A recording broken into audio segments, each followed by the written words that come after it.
What is up? Today I'm going to talk to you about drum sound design, and today we are making snares. Well, a snare. The last episode of this series I made hi-hats and explained about hi-hats. This time I'm going to talk about snares and how you can make them, how to make them sound good, I guess. Well, how I think I make them sound good. I don't want to make you think that I'm an expert, because I'm not. I'm just trying to make sounds, and hopefully you find this inspirational to go make your own snares. But anyways, yeah, let's get right into it. But before that, if you like the video, like it, subscribe, and hit the bell for notifications. With that out of the way, we can definitely start. So let's get right into it. So I have this whole setup right here inside of Bitwig Studio. I have the three VSTs that I use to layer my my sounds to make a snare. So the first one was Serum. I'll let you listen to that. Nothing too crazy. Second one was Perfect Drums. And the reason I use Perfect Drums is because when I'm making snares, or I think it's mainly snares, I like using acoustic snares. I like using the actual snare drum. And I use Perfect Drums a lot to make my snares. Well, give it a layer of the snare, I guess. I really like the Joey Jordison snare, and I like the way it hits. Like, I'll let you listen to it, but it hits a certain way. That's the hit I like. But it gives you 3 different hits. I like the actual, the super hard hitting sound. That's the standard. That's like on the outside of the center, and that's like the center of the snare. And then the last one is just an E snare. Nothing crazy. It's really thin sounding, like sounds not the greatest. So what I did was, like always, right click, I bounce them, and then I bounce it down from my selected source. I put them into a new group. This is the Serum one, this is the Joey Jordison Perfect Drums one, and then this is the really thin E snare. And what I did here, I'll show you. All I did was add some mid. Like, I use this mid-sub rack that I use to get a lot of mid-tones out. So it's 65 hertz to 250. So you're not really going to hear much of anything. It's not that. It just gives it more of a thud sound.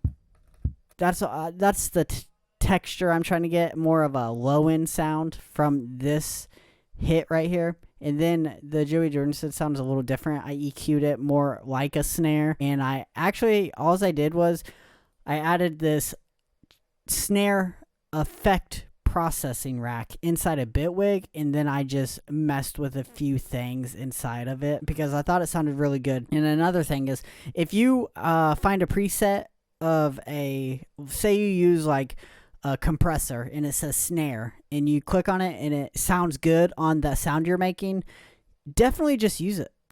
Like, just use it. If it sounds good, just use it, because that's what you're trying to do. You're just trying to make it sound good. So it just sounded good. I tweaked a couple of things that I didn't agree with, and then yeah, I left it as is, and it sounds like this by after I EQ'd it and processed it.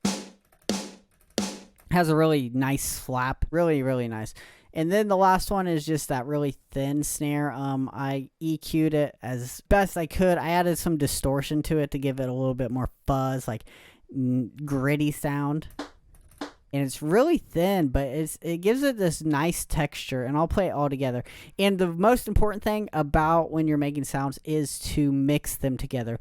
So my low or mid end of the snare is -6 decibels, and then the actual initial hit itself is -12, and then I had to turn down this thin part a lot to -16 or -16, and then it just sounds really good together, and I'll play that for you. And if you want to do something cool, I didn't add this, I was just thinking about this. If you want to go to Ozone has Neutron, they give it away for free a lot, and if you buy things, they'll give it away for free. And you can go here and actually just pick a preset like a snare preset, and say you want a dubstep snare, and you can add that, and it will give you different tones. Say you want a soft snare, it gives you a soft snare, and it's just all about creativity. I didn't use it on this. I probably should have, to make it sound a little bit more beefier, but this was just something I wanted to show you guys because it's cool, and you're trying to make the best drums possible. After you do all that, you want to render this into one audio clip. So I rendered it down to, I was making risers the other day, so that's why it says crushed riser. I'm working on another sample pack. It's called the crushed pack, and I rendered all 3 of these layers into one, and I EQ'd it, put some ROM on it, and then I used the Dragon Fire compressor. I love this compressor. I just boosted it a little right here, and I lowered it. I thought there was a little bit too much like mid, so I took a little bit of mid away. So compressed it, and I got it to sound like this. Well, turn this one off. Sounds good. Sounds really, really heavy.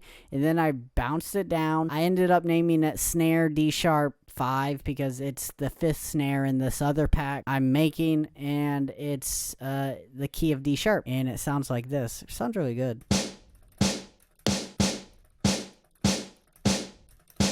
It's really heavy. That's about it. Like, if you just want to make your snares hit hard and nice, and you can, like, after you actually render it, you can probably just fade it out and make it sound more like punchy.